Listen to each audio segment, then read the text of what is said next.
कहते हैं कि दुनिया में बड़े बदलाव अचानक नहीं आते, पर 1914 में एक गोली चली और उस एक गोली ने करोड़ों लोगों की किस्मत हमेशा के लिए बदल दी।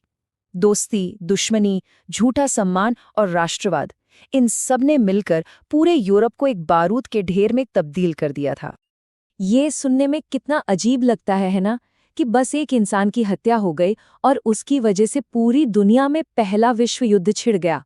सोचने वाली बात है कि अगर हम किसी तरह टाइम में पीछे जाकर उस एक हत्या को रोक पाते तो क्या दुनिया में कोई विश्व युद्ध होता ही नहीं। देखिए, असलियत इतनी सीधी साधी नहीं होती। जब इतना बड़ा युद्ध होता है ना, तो उसके पीछे वजहों की एक बहुत लंबी और उलझी हुई कहानी होती है, और फिर कोई एक घटना उस चिंगारी का काम कर जाती है। इसे ऐसे समझिए, अगर कहीं डायनामाइट का एक पूरा पहाड़ हो और मैं एक छोटी सी माचिस की तीली जलाकर फेंक दूं, तो जो धमाका होगा वो मेरी तीली की वजह से नहीं, बल्कि वहां मौजूद उस डायनामाइट के पहाड़ की वजह से हुआ। तो चलिए आज समझते हैं कि ये डायनामाइट का पहाड़ आखिर था क्या। तो कहानी की शुरुआत करते हैं उस चिंगारी से, वो एक घटना जिसके बारे में लगभग हर कोई जानता है। तारीख थी 28 जून 1914, जगह थी साराजेवो। ऑस्ट्रो हंगरी साम्राज्य के राजकुमार फ्रांस फर्डिनैंड अपनी पत्नी सोफी के साथ बोस्निया के एक दौरे पर थे। वो अपनी नई रियासत में घूमना चाहते थे, लोगों से मिलना चाहते थे, लेकिन उन्हें क्या पता था कि ये दौरा उनकी जिंदगी का आखिरी दौरा साबित होने वाला है।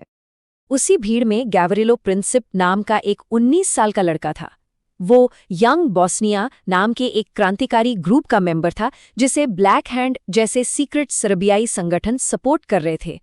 उनका मकसद सिर्फ बॉस्निया को आज़ाद कराना नहीं था, वो चाहते थे कि सभी दक्षिण स्लाव देश एक हो जाएं और एक नया देश बनाएं, युगोस्लाविया। और फिर उसी दिन एक गोली चली और उस गोली ने दुनिया का नक्शा ही बदल दिया। तो ठीक है, गोली तो चल गई, लेकिन सवाल ये है कि एक गोली इतने बड़े विश्व युद्ध में कैसे बदल गई। इसके लिए हमें उस डायनामाइट के पहाड़ को समझना होगा जो सालों से तैयार हो रहा था। तो चलिए जरा करीब से देखते हैं इस डायनामाइट के ढेर को। 1914 आते आते पूरा यूरोप दो बड़े खेमों में बंट चुका था। एक तरफ थी 1882 में बनी ट्रिपल अलायंस, जिसमें जर्मनी, ऑस्ट्रिया हंगरी और इटली शामिल थे, तो दूसरी तरफ थी 1907 में बनी ट्रिपल इंटेंट, जिसमें ग्रेट ब्रिटेन, फ्रांस और रूस थे। इन देशों ने आपस में पक्के वादे कर रखे थे कि अगर किसी ने भी हम में से किसी एक पर हमला किया तो बाकी सब मिलकर उसकी मदद करेंगे। ये एक तरह की दोस्ती की जंजीर थी, एक ऐसी जंजीर जो किसी एक को खींचने पर सबको एक साथ युद्ध के मैदान में खींच सकती थी। इन ग्रुप्स के अलावा 3 और बड़ी वजहें थीं।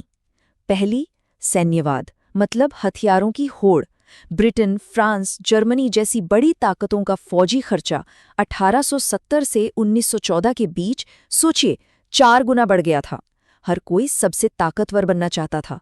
दूसरी वजह थी साम्राज्यवाद, मतलब अपने साम्राज्य को बढ़ाने की भूख, दूसरे देशों पर कब्जा करने और उनके संसाधन लूटने की होड़।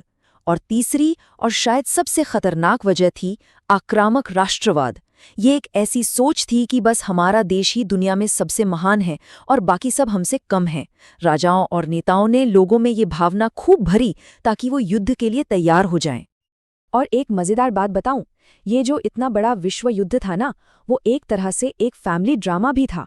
जर्मनी के राजा कैसर विल्हेल्म, ब्रिटेन के किंग जॉर्ज पंचम और रूस के ज़ार निकोलस द्वितीय, ये तीनों आपस में फर्स्ट कजिन्स थे, मतलब सगे चचेरे भाई। सच में ये किसी गेम ऑफ थ्रोन्स के एपिसोड जैसा लगता है ना। तो अब देखिए, हमारे पास एक चिंगारी है, वो हत्या, और एक डायनामाइट का पहाड़ भी है।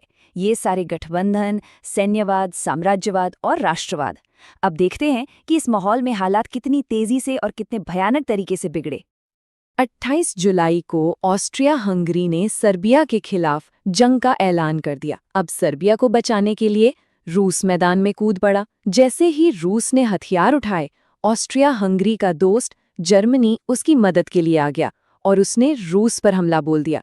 फिर जर्मनी ने फ्रांस पर भी हमला कर दिया, और जब जर्मनी ने फ्रांस तक पहुंचने के लिए बेल्जियम पर हमला किया, जो कि एक न्यूट्रल देश था, तो ब्रिटेन ने जर्मनी के खिलाफ युद्ध की घोषणा कर दी। एक के बाद एक सब इस लड़ाई में खिंचते चले गए। सोच कर देखिए, बाल्कन के एक छोटे से कोने में शुरू हुआ विवाद सिर्फ 2 हफ्तों के अंदर अंदर एक वर्ल्ड वॉर में बदल गया।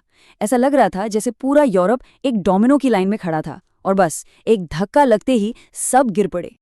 लेकिन यहाँ एक बड़ा सवाल उठता है, आम लोग, आम जनता, वो अपने राजाओं की इस लड़ाई में क्यों शामिल हुए? क्या वो सच में एक दूसरे से लड़ना चाहते थे? आइए देखते हैं कि आम लोगों को इस सब में कैसे फंसाया गया। इसकी एक बहुत बड़ी वजह थी प्रोपेगेंडा। उस समय के अखबारों और पोस्टरों ने एक ऐसी हवा बना दी थी कि फौज में भर्ती होना सबसे महान काम है, देश के लिए एक सेल्फलेस सर्विस है। सैनिकों को हीरो की तरह दिखाया जाता था। ये माहौल बनाया गया कि अपने देश के लिए जंग पर जाना सबसे बड़ा सम्मान है। लेकिन युद्ध के मैदान की सच्चाई इस प्रोपेगेंडा से कोसों दूर थी। थॉमस हार्डी की ये कविता एक सैनिक के दिल की बात कहती है। वो सोचता है कि उसने सामने वाले सैनिक को आखिर मारा क्यों? शायद इसलिए कि वो दोनों ही बेरोजगार थे और अपने परिवार का पेट पालने के लिए फौजी बन गए और एक दूसरे को गोली मार दी। वो सोचता है कि अगर यही दोनों लोग किसी होटल में मिले होते तो शायद साथ बैठकर ड्रिंक करते और गाने गाते। और ऐसा भी नहीं था कि हर कोई इस प्रोपेगेंडा का शिकार हो गया था। उस दौर में भी बहुत से लोग थे जो इस जंग के सख्त खिलाफ थे। अमेरिका की socialist party, British labour party, Germany के कार्ल लिबनेक्ट और रोजा लग्जमबर्ग जैसे नेता और रुडयार्ड किपलिंग जैसे कई कवि और लेखक, ये सब युद्ध का जमकर विरोध कर रहे थे। शायद इसकी सबसे हैरान करने वाली मिसाल है 1914 का क्रिसमस ट्रूस। जंग के बीचों बीच जब क्रिसमस का दिन आया तो ब्रिटिश और जर्मन सैनिक अपनी अपनी खाइयों से बाहर निकले। उन्होंने एक दूसरे के साथ खाना बांटा, गाने गाए और फुटबॉल भी खेला। ये घटना दिखाती है कि इन आम लोगों की आपस में कोई दुश्मनी नहीं थी, लेकिन फिर उनके कमांडरों ने उन्हें जश्न रोकने और वापस लड़ने का हुक्म दे दिया। और इस पूरी जंग का नतीजा क्या निकला? एक भयानक तबाही। पहले विश्व युद्ध में 2 करोड़ से भी ज्यादा सैनिक और आम नागरिक मारे गए। ये सब उन शासकों की जिद और उनके गलत फैसलों का नतीजा था। तो इतिहास हमें एक बहुत बड़ा सबक सिखाता है। वो दिखाता है कि कैसे गलत तरह के गठबंधन, आक्रामक राष्ट्रवाद और दूसरे देशों पर कब्जा करने की होड़ एक छोटी सी चिंगारी को पूरी दुनिया में फैलने वाली आग में बदल सकती है। और ये हमें सोचने पर मजबूर करता है, क्या आज की दुनिया में भी हमें कहीं ऐसी ही चिंगारियां दिख रही हैं?